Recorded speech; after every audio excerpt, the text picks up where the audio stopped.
This is Demiworld.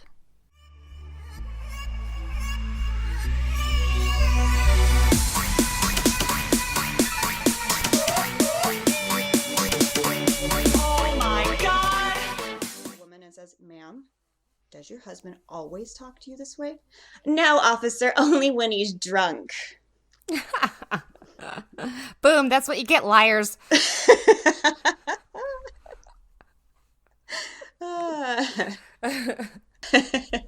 I'm Cindy, and that's Kelly. And today we're going to talk about some pop culture crimes. Do you want to go ahead and explain? You did a really good job explaining it to your roommate what a pop culture crime consists of. That's true. She said, "What is pop culture true crime?" And I said, "Well, anything that can get you on a t-shirt." I just finished watching the Ted Bundy tapes. And Yeah. He's not on a t-shirt yet, but he is well on his way. well, when let me he was tell you. being executed, when they had the whole death watch and everything, and people were gathered outside before they put him in the electric chair and fried his ass. People had t-shirts on that said "Burn Teddy Burn." They had pins in the shape of an electric chair that they were selling and giving out there that had like Bundy and then the year. Like, it was crazy. Right. But now I think he'll be on a t-shirt as someone who is like cool, like Che Guevara or something. And that's what I meant by like pop culture is what gets you on a t-shirt. For some reason, you reach the status that you somehow become cool, even though you're actually really a piece of shit. Or you could even say if somebody's dressed up as you for Halloween. Yeah. Which I'm right. sure all you have to do is dress like a nice guy with your arm in a sling, and you're fucking Ted Bundy. Right. I know, but now they have Zac Efron playing him, and he's so cute that everyone's gonna like Ted Bundy is gonna become part of this pop culture lexicon of like douchebags, white guy douchebags that are somehow like cool because enough time has passed. Like, let's not forget what this fucking asshole has done. Anyway, we're not here to talk about Ted Bundy. But let's stop talking about Ted Bundy. Yes, we have to talk about Charles Manson.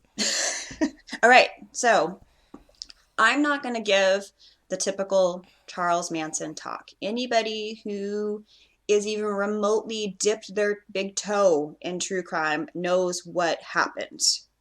They know about the Tate LaBianca murders. They know about the crazy LSD trips and the family living up on the hill. What I have is a personal story that my cousin told me because she was a crazy hippie in 1969 living in the San Fernando Valley who actually almost met Charles Manson.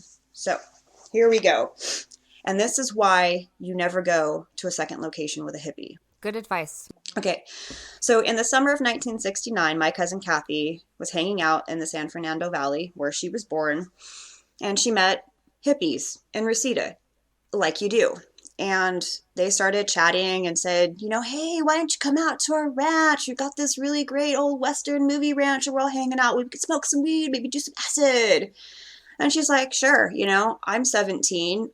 Let's go do this thing." So she gets in this van with them and they start driving out to this 200-acre defunct movie ranch out in the hills of Chatworth, which is in the middle of fucking nowhere. And these girls' demeanor changes when they get there. They're no longer, I don't even know. I think when I see pictures of these girls, they seem like they're always creepy. Right. But, it was a different time. People were much more trusting. The summer of love had just taken place. Everything was, it's just a different time. And I can't really put myself there. It was the Manson family that fucked it up for everyone. Yeah, really, they did. So they get out there and it's really remote. And she starts to get this sinking feeling like, fuck, what have I just gotten myself into? And my cousin, her dad was a sheriff for the Los Angeles County Sheriff Department there. So she felt like she should have known better than to get into a van with a bunch of people she didn't know and go out to the middle of nowhere where she didn't really think about getting back.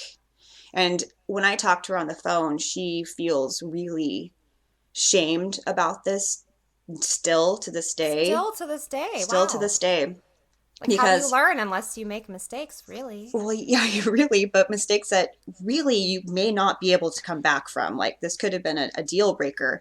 So she gets out there to this ranch, and these girls start going on and on about this guy named Charlie. Charlie this, Charlie that. You got to meet Charlie. Let's go meet Charlie. Charlie, Charlie, Charlie. And she's like, I don't think I want to meet Charlie. I think I want to go home. But she doesn't know how to get out of this. And the woman must have a fucking guardian angel, because there were two reporters up there, and I'm wondering now if it was the documentarians that were up there that did all this footage, the thousands of hours of footage of Charles Manson's family. But this is before the murders or after? This is in the summer of '69, so the murders happened in the Just fall, just before, months okay. months before. Okay. So I'm wondering if it's maybe not just reporters, but the documentarians that were up there. I didn't think the documentarians went up there until after they were arrested. See, I wasn't sure for the because murders. Charlie's in some of that footage. Is he? I wonder if Yeah. that. Okay, because I mean, that whole family was getting investigated a lot for Yeah, and we're going to talk about that. like larceny and grand theft, which I think is probably why the reporters were around. Possibly. Anyway, Possibly, yeah. So it could be just reporters. I'm not sure. they were not inconspicuous. No, and they They were were up there. conspicuous. And they recognized that my cousin wasn't part of the group because they were, they had been up there, and she didn't look like she belonged. She looked really uncomfortable. Yeah, she So probably they didn't asked have her, that hey, look yet in her eyes. yeah. They asked her, like, do you want to ride back down to town? She's like, yes, please. So she gets in their car and they drive back down and they drop her at home. And she doesn't really think much of it because, weird shit like this happens all the time. Just you go out to a place you shouldn't have gone to, and then that's it. You go home. So a couple of weeks later, her uncle, Bill, comes over, Bill Gleason, and he is a Los Angeles Sheriff's Department sergeant. And he comes over for dinner to talk shop with Jimmy, my cousin's dad, because they're both cops. And he starts going on about these fucking crazy ass hippies living up on the Span Movie Ranch out in Chatsworth that have been hanging out with the Straight Satan motorcycle gang from Venice. And the Straight Satan was being investigated by my cousin's uncle for, oh God, like a year or more, because the motorcycle gang was really notorious. They did a lot of bad shit. And they would go up there to the Span Ranch and trade drugs to sleep with the girls. So that was one of the ways that Manson got all his drugs, was through the Straight Satan motorcycle gang. Mm-hmm. And so Bill's they were dealing in some like stolen car parts and stuff together too. Possibly. There was like a little bit of a racket going on. Yeah. Well, because and then the Manson family, they had stolen a bunch of cars. Right. So that was the other thing that kind of tipped Bill off to go up there and investigate. So let me see, where am I at on my notes here? So my cousin's listening to this over the dinner table, right? And she's hearing the word Charlie Manson, and she's hearing Span Movie Ranch, and she's hearing some names of some of the people that she met up there. And she's like, oh, fuck, like I was up there. I was at that ranch. And it's just like this dawning terror on her, like if either of these two sheriffs figure this out, and she was up there, she's gonna be in the deepest shit ever. She's not gonna leave the house ever again. Like, can't trust you, Kathy. You can't leave the house ever again. Right. So she Off just to the nunnery with the yeah, exactly. So she just keeps her mouth shut and just like shuffles like mashed potatoes into her mouth. Like she's like, oh my God, I can't believe this. So on August 9th and 10th of that year, 1969, all hell breaks loose in Southern California with the Tate LaBianca murders. And on August 16th, the LASD, that's the Sheriff's Department, obtains a search warrant to hunt for stolen vehicles on the Span Ranch. They arrest a 24-member group, but nobody says anything. No one will incriminate each other, so they have to let them go. No one will like say who stole the cars, who was involved. So they let them go, and then within 2 weeks of this initial arrest for the cars, most of the group leaves and goes to Death Valley and sets up shop at Barker Ranch. So then on August 26th, Manson ordered the murder of Donald Shorty Shea, and he was a ranch hand, an aspiring stuntman working up at Span Ranch. And Manson was absolutely convinced that Shorty had snitched to the cops about the stolen cars. And Manson had him tortured and killed, and his remains were discovered all the way like 1977. They didn't find the remains of Shorty until 1977 when Sergeant Bill Gleason was there and helped dig them up. So he'd been investigating, looking for Shorty this whole time. And I don't know if he was an informant or not. I don't think anybody's quite sure. But that Manson had ordered him to be murdered. So And now he might have just been a good person. and just happened to be up there. Right, but I mean, but just, maybe like he did drop the dime on them or whatever, just because he happened to not agree with what they were doing. Sure. And if I remember correctly, he was a ranch hand. He wasn't part of the family. He worked No, on the ranch. there were a bunch of people who worked up there that just Yeah. they maintained the land. Yeah. Exactly. Right. And he doesn't really get mentioned too much in a lot of stuff. Like when I watched the Manson tapes recently, they didn't mention him at all. They interviewed one of the other ranch hands who I didn't realize how tiny Manson was. Yeah, He was little guy. really He was a short. little guy. And she was like, Small this hands, little tiny guy features. comes stomping in here, throws the door open. He's like, I'm Charles Manson. She's like, I don't give a shit who you are. You take your shoes off when you come in my house. And I was like, He's oh. like our height, Cindy. I know. He's tiny. He's tiny. He probably I saw him. less than we do. He's a little guy. Yeah. I couldn't believe it. Like he was walking between two normal sized guys, probably like, 5'11", 5'10" or whatever. And he was not even up to their shoulders. He was tiny. I couldn't believe how tiny he was. I was like, okay, interesting. It's probably malnutrition. Well, he did have a hard life. He had a hard life starting out. He had a hard life starting He out. did. I'm not kidding. Probably malnutrition. Oh, okay. So then they take my cousin's uncle out to Death Valley because he was one of the only people that could really identify Manson, who had, arrested him at one point. So out in Barker Ranch, there's a destruction of a bulldozer. So they call out Gleason to come out there and identify the Span Ranch hippies. And then the LAPD and the LASD finally start to make a connection between the murders in Los Angeles and the family. And he's one of the guys that kind of helps catch Manson, which I thought was really cool. And this is all, you can listen to an oral history and read about it from, what is it, LA Magazine? Los Angeles Magazine has this piece on Manson, and they interviewed my cousin's uncle for an oral history project on the whole thing, which I thought was really cool. Okay, so now my experience with some Manson family worshipers, or part of the family, I guess you could say.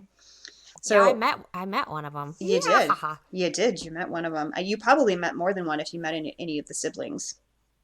Oh yeah, I think I met like all of the siblings, and I met her. Not to say that the siblings, but you met the mom.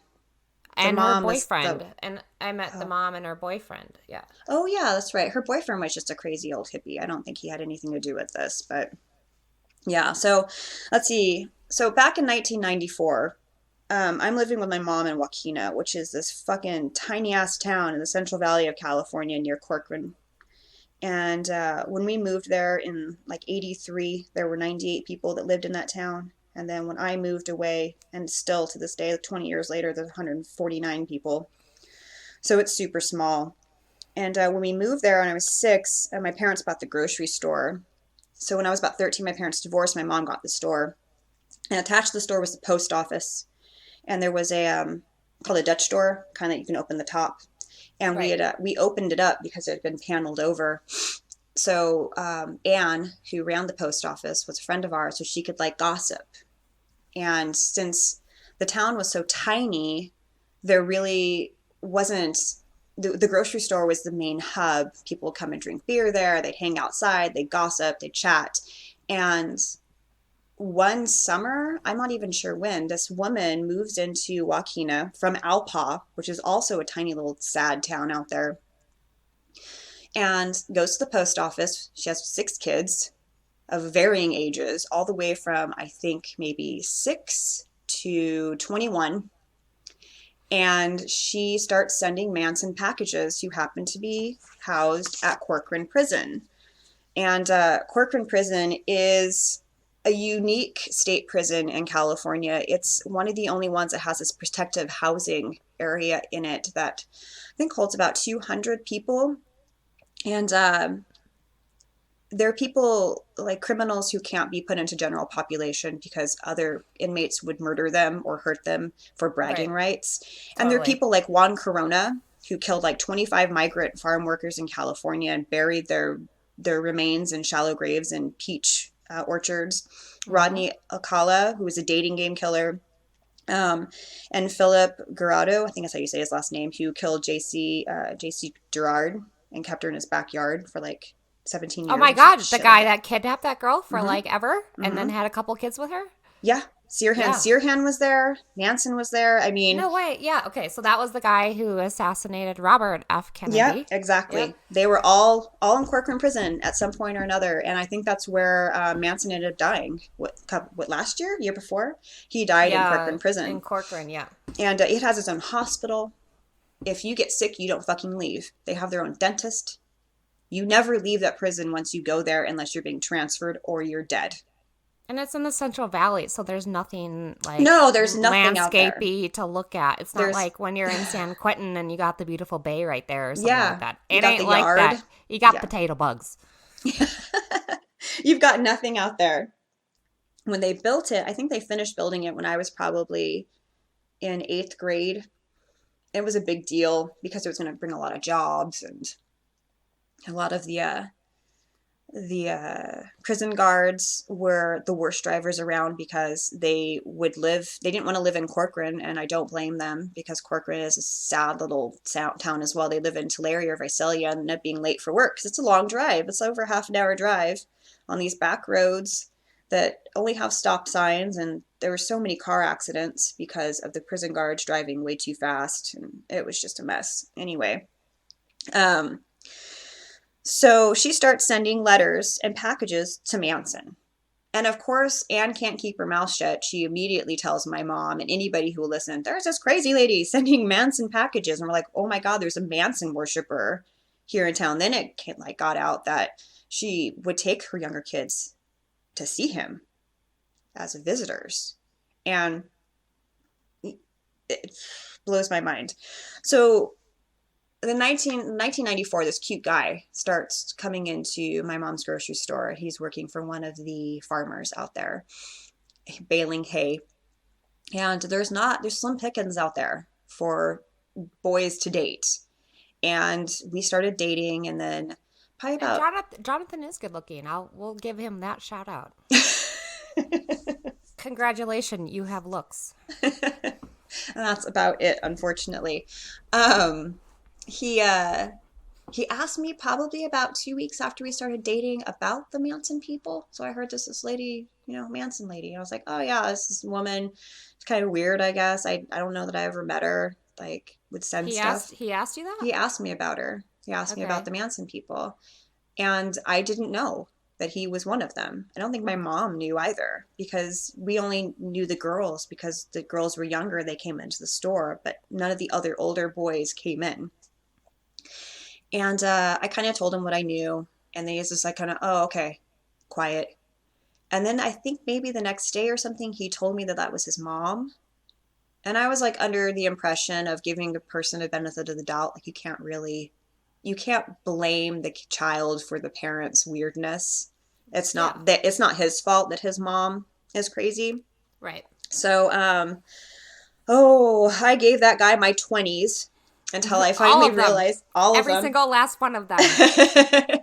We dated for 9 years, I think. Nearly 10 years. And I finally, when my dad passed away and he was the meanest person in the whole world, I finally told him that he had to leave. I kicked him out. But let's talk a little bit about his mom. So I'm just going to call her C. She passed away last year. I think it was last year, the year before. She had a heart attack. She died from like heart failure. She didn't believe in doctors. She thought herbs would heal her. She probably took her own digitalis that she grew in her garden, like seriously hardcore hippie, definitely suffering from some mental illness. So when C was in her late teens, she got involved with some really, excuse me, unsavory people. Is this like in the late 60s or early 70s? I'm going to say it's probably the 70s. Okay. Yeah, so it's well, Kind of past the Manson stuff. Manson's Yeah. time. Past like the Summer of Love bullshit. Oh and all yeah, that way, shit, way right? past that. So so it's probably like the early 70s, I would say, like maybe 72, 73. She takes the fall for her boyfriend's drug stash and ends up going to prison. And I'm not really sure why she did that. I don't know if she was maybe dating somebody who was just manipulative or what, or just a dealer. I don't really know the story behind that, but she goes to jail for him. She says they're her drugs. And she ends up having a nervous breakdown while in jail and spends the remainder of her sentence in a mental institution. How long was her sentence? I'm not sure. Okay. I'm not sure how long it was. It may have not been that long because I think it was just acid. It wasn't anything hard. It wasn't like coke or heroin. But acid is classified as the same level. Is it? Okay. Maybe not back then because it used to be legal, remember? But like I think now it's classified. She was also a young white woman. Right. Maybe they gave her first a time, lenient yeah. sentence. Yeah, exactly. Never been in trouble before. They probably knew it was her fucking boyfriend's drugs. Like, let's probably be real. knew. Like, Yeah. they're not, the court system is not stupid. They say shit all the time. Right. So when she gets released, she hops on a plane and goes to Hawaii Right. and converts to Mormonism. That's why she had 6 kids. But I don't really get the Mormonism bit because she never went to church or anything like that. But one day while she was praying, and she told me this is straight from her lips, not from her kids, from her lips. She was praying, and an angel came to her and told her that Manson was right about the Jews and that he was actually the Messiah.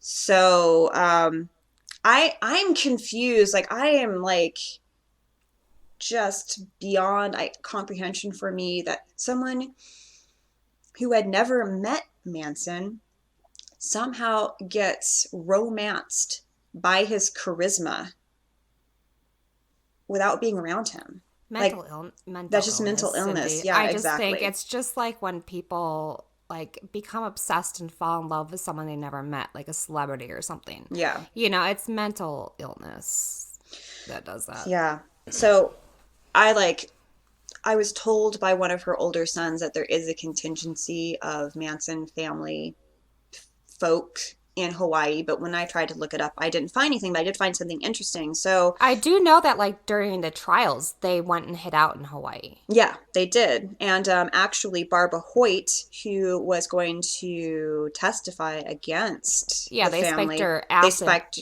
her in hamburger. Hawaii. Yeah, in Hawaii, and tried to kill her. Right. But she didn't die, obviously. So, that's my brush with Manson folks. She was also the first person, this was the first time I'd ever even heard this. She didn't believe that we'd actually gone to the moon. Oh, okay. Yeah, sure. Yeah, and I was we faked it like it was a Stanley Kubrick, like production. Yeah, exactly. Right. And yeah, I was just right. I remember being 16 and being like, "What?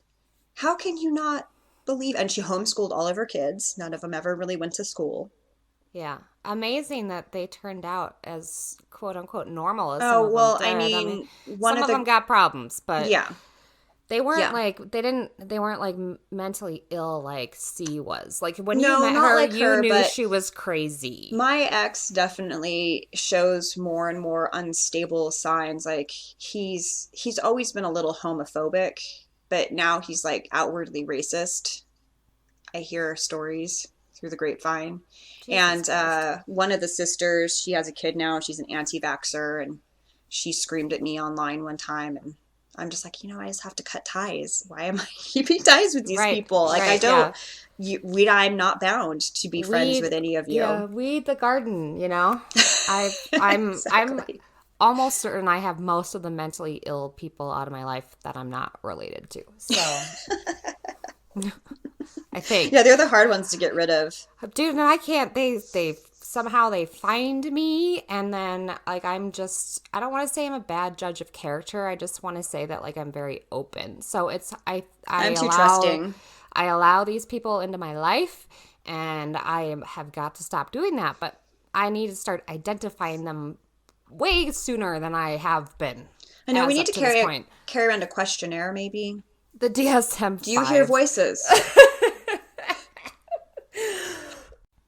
Yeah, but we have to also like expect these people to be honest, you know, when we ask questions. Oh, sure. Like, Yeah, it wouldn't work. Are you misogynistic? Are you know, like shit like do you abuse people? Have you ever manipulate? Have you ever hurt an animal? Do you gaslight? Right. Like Yeah. they need to be honest to this kind of shit. No, you'd have to trick them into answering. You'd have to be smarter than them. And Which I am. We are people. smarter than them. I am. We are, Cindy. We are smarter than them. We have to be craftier. Craftier yeah, than them. now we gotta like stop being so nice and like really start scrutinizing everyone who like comes into life. All right, lady, what do you have for me? Oh, well, my pop culture true crime person is like another white guy, just like yours. So I have John Gotti, who was the head of the Gambino crime family in the 80s and 90s. And, you know, so when we started doing this, I mean, there's a lot of, I think, very popular true crime that, but I wouldn't classify it as like making it on a t-shirt. Like these are guys that somehow like made it into the lexicon of being like cool. And for whatever reason, John Gotti is cool. And he was from the beginning.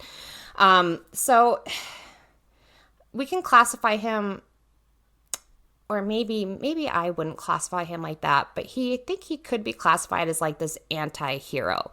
Okay, sure. So Merriam-Webster defines an anti-hero as a protagonist or notable figure who is conspicuously lacking heroic qualities. And then Merriam-Webster defines heroic as courageous, daring, noble, self-sacrificing. So some popular anti-heroes in pop culture in general are like Dexter, Jack Sparrow, Michael Corleone. Jay Gatsby made the list, and I was like, yeah, because I love him so much, but I mean, I could see him being a little anti-hero, and like Macbeth. So I think part of the reason why John Gotti became so popular the way he did is because the media made him that way. Like, why they pick this guy? I don't know. Maybe because he wore really nice suits and he just like had this look and air and quality about him that sold newspapers. Exactly.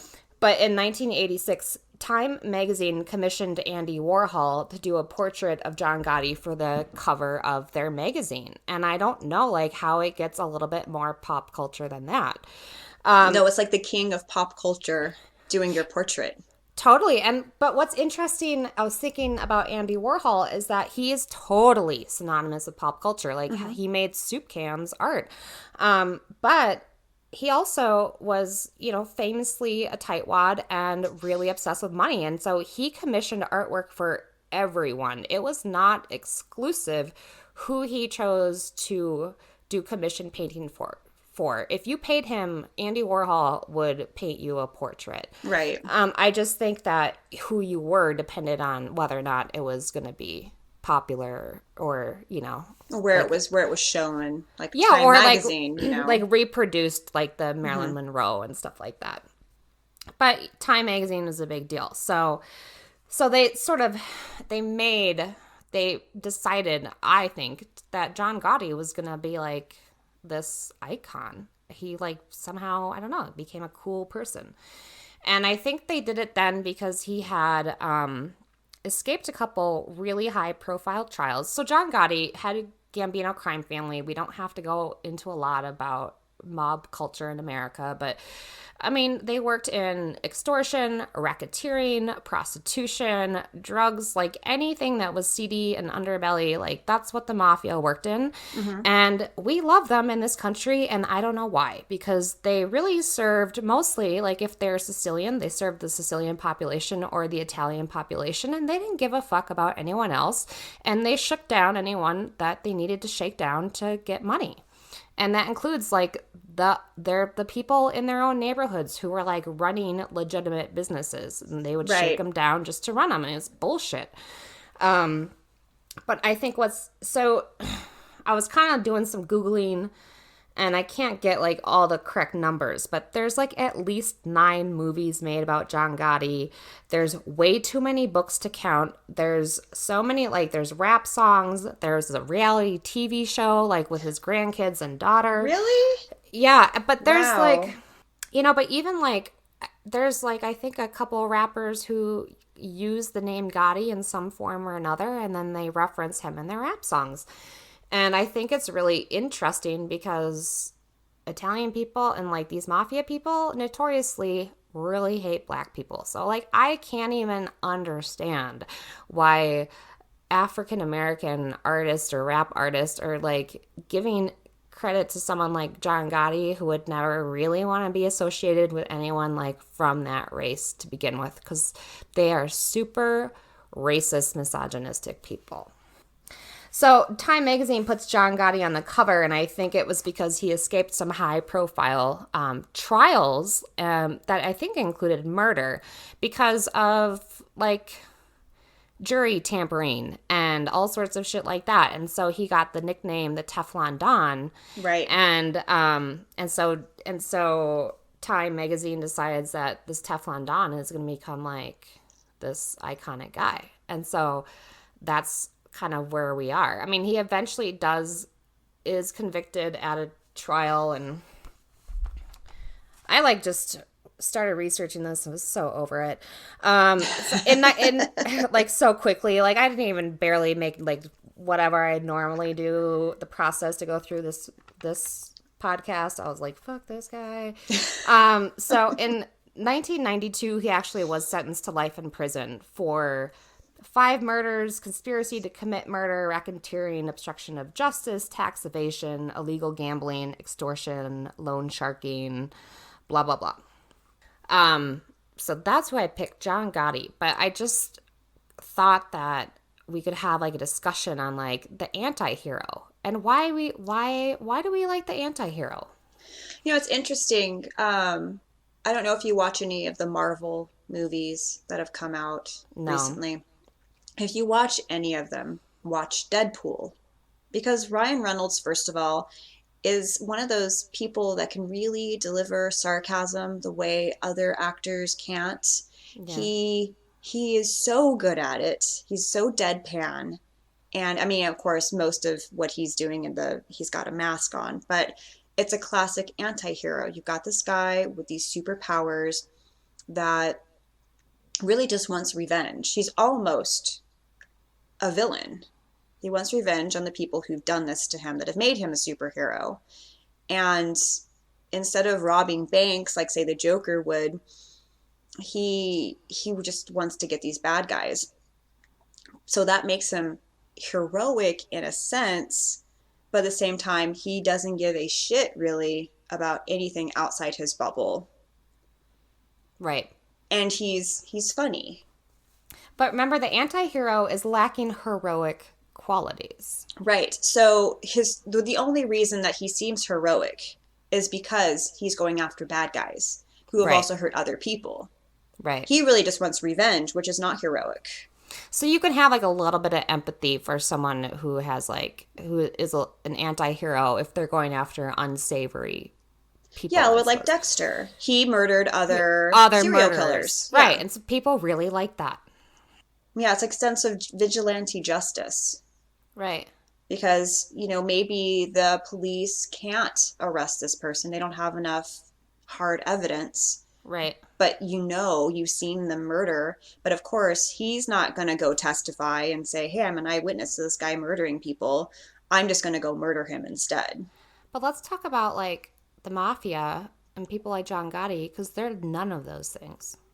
No, they're not. And I think a lot of it has to come from like, the OG, your original gangsters. Like Right. it's this kind of like, oh, I'm a pimp.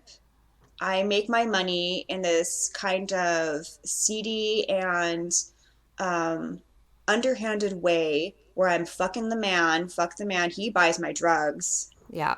He thinks he's still in power, but I'm the one that's got him hooked on drugs now, and I'm making cash hand over fist.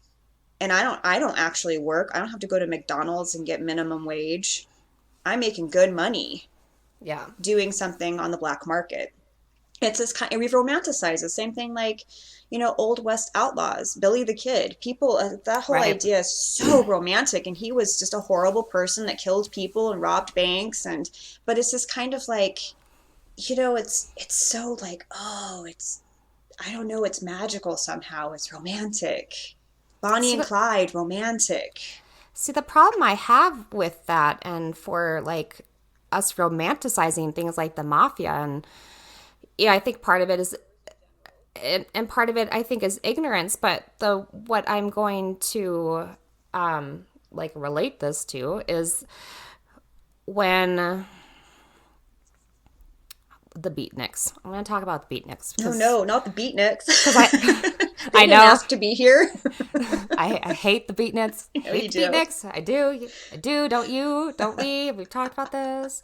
I like some of the stuff, but yeah, a lot of See, it's I think you just shouldn't. I think we're going to have a talk about this. We're going to talk about it right now. So here's how I feel about the beatniks, because when I was like in high school, I really loved the beatniks. I was like, this is cool. I'm going to just ride a train the rest of my life. oh, but wait, I left my penis at home. I guess I can't do that. Yeah, because I'll get raped all the time.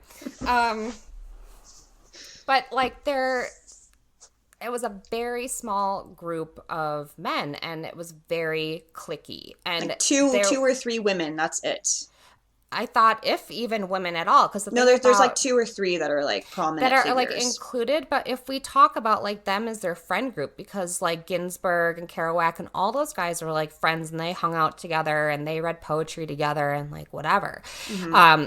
They did not they did not want anyone who wasn't them in their group. So they were like not, because and they were, I think that they were mostly gay, right? And so they Bi, didn't gay, yeah.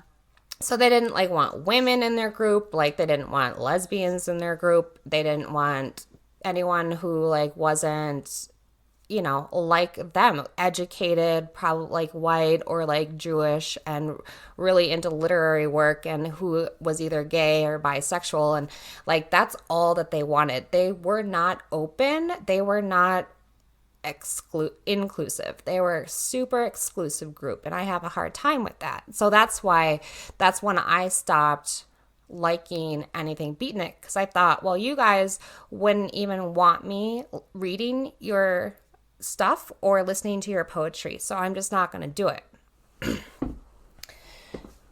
Because that's kind of how their reviews were. And I think that I would have thought that I thought we learned this together, like maybe when we're like diving into beatniks or something in college. Maybe, I mean, we had every class together, so you must have been there, There was right? one, I'm trying to remember what it was. We had to read an excerpt of shit. When again, the Ginsberg poem that's really long. Which one is it called?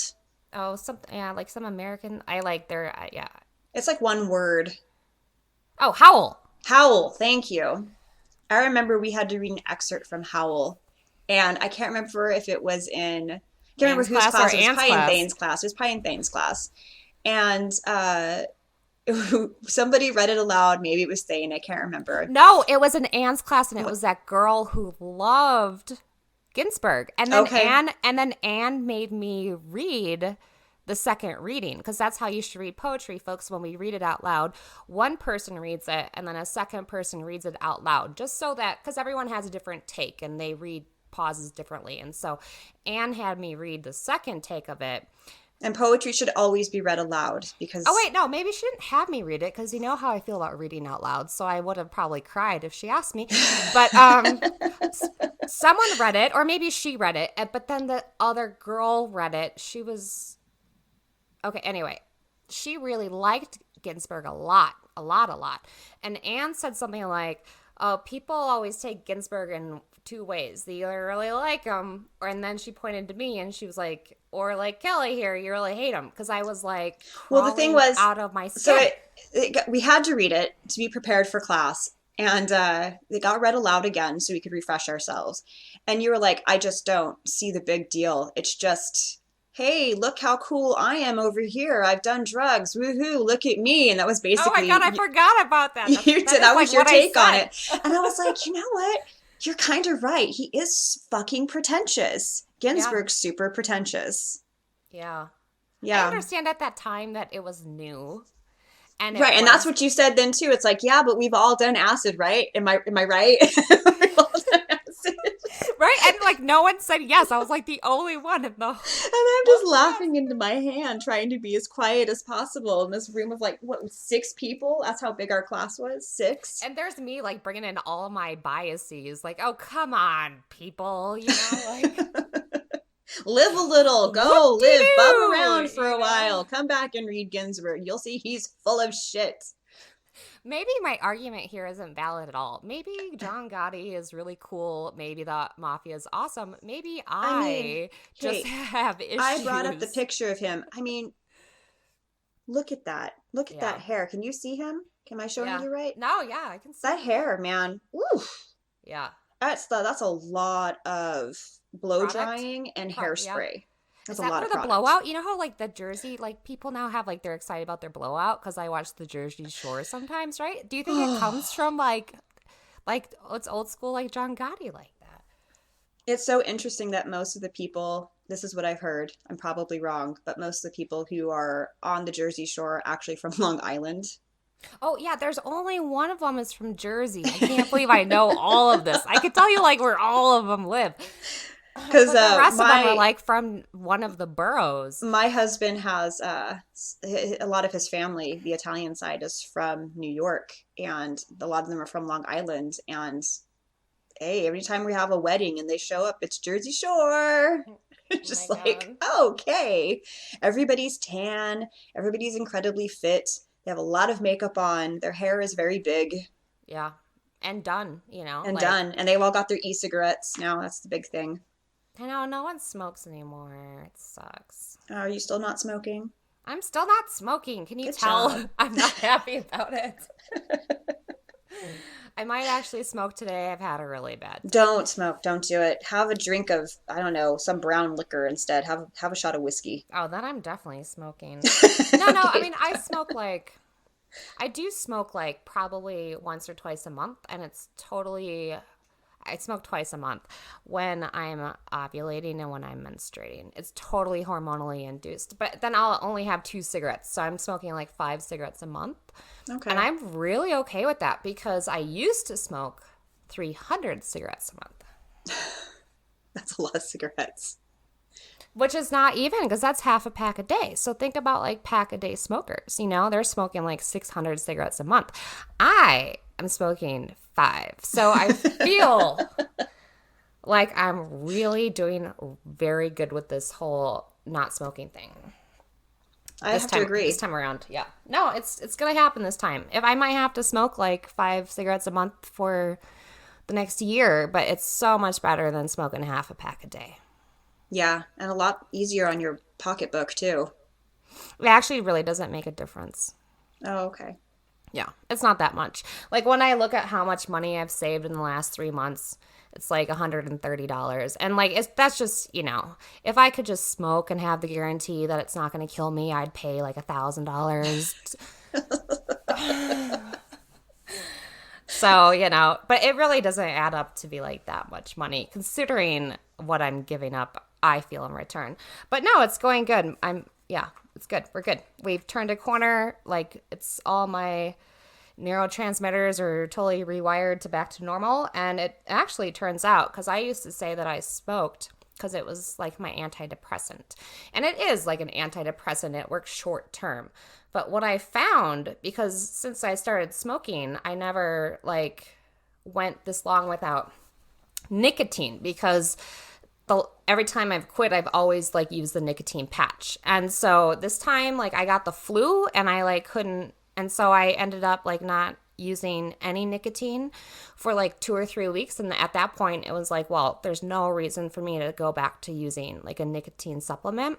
So I just muscled through and my brain reworked, because for those who don't know, nicotine makes the neurotransmitter acetylcholine in your brain better than your body does. And so like when you use nicotine, your body stops producing acetylcholine and the nicotine just does it for you, because your brain is like a work smart, not hard type of muscle. Sure. And so then when you quit smoking or stop using nicotine, it takes like a couple months for your brain to start producing acetylcholine on its own again. And so like during that time, like I get really depressed. And that's like usually when I had started smoking again, is because I couldn't like handle the depression. Right. This time it's been a really funky year. Everything's weird. And so I'm like, whatever. Like I don't even care. I'm feeling nothing, so I feel no depression. Great. But it turns out that like once my brain started making acetylcholine on its own and I was off nicotine, that my moods are much more consistent when I'm not smoking. So I actually thought that smoking cigarettes helped my depression, because it did, like in the short term. Because it, is the serotonin booster, dopamine booster, does the neurotransmitters. Oh, it's the perfect drug to become addicted to. Yes, but it turns out like in the long term, I'm actually happier. My brain is happier when it doesn't have nicotine in it. Yeah. Who knew? It was such a surprise. So, so I have to keep my cigarettes low or I'm going to start to get my brain's going to get all fucked up again. So, right. Yeah. Anyway. Yeah, I don't have any addictions, unfortunately, to talk about. We got a little off track. We were talking. So to circle back, we were talking about beatniks, but before that, we were talking about anti-heroes. The anti-heroes. So now, for you, do you think the beatniks kind of represent a type of anti-hero for some people? I mean, only for them, and that's what my issue is. Mm. And I think that's why I just, I don't know. Were you absent that day? One of our professors looked at us and said, they did not write this poetry for you. That would be Thane. That's Thane. And they I was there. And they would not they would not even be stoked that you were reading this shit like in class like this. Like this is not what this shit was produced for. And once he said that, I was like, well, I don't need to be interested in anyone who is not interested in me. Thank you very much. Goodbye, beatniks forever. We got our degrees in English literature because we like books and shit, god damn it. But think of like how many things that we read in college that we did not enjoy even in the slightest. It was like the majority of things that we read. I don't even know, man, what we were reading. But yeah, that was a hard degree. I think I probably should have got it in something else, but yeah. What is done is done. My master's too, I shouldn't have even gotten that. Why bother? I went to a trade school so that I could get paid money. Yeah, and I paid thousands upon thousands of dollars for my master's, and I can't get a job in my master's. Can't do it. That makes me so sad because you've never even worked in your field right for your master's because you moved to Canada right away and they don't use the Dewey Decimal System. No, that's not it. It all works on the American Library Association kind of stuff. It all does ALA stuff up there. But that's what I always thought. It's nepotism. That's what I always thought. And then Sydney moved to Canada and they don't even use the Dewey Decimal System. No. Where I moved in Vancouver, they already have a library school. And the field is saturated. It's just saturated. Yeah. There's thousands of people who get their library master's degree every year, and there's 20 jobs. Right. So, yeah. This has been Demiworld. You can find us on Twitter and Facebook at Demiworld Podcast, or our website, demiworld.net, or anywhere podcasts live. You can write to us if you feel like it. You don't have to, though. It's not an assignment. At demiworldpodcast@gmail. There you go. Remember, if you like us, to rate, comment, and subscribe. Thanks for listening. Bye. Bye.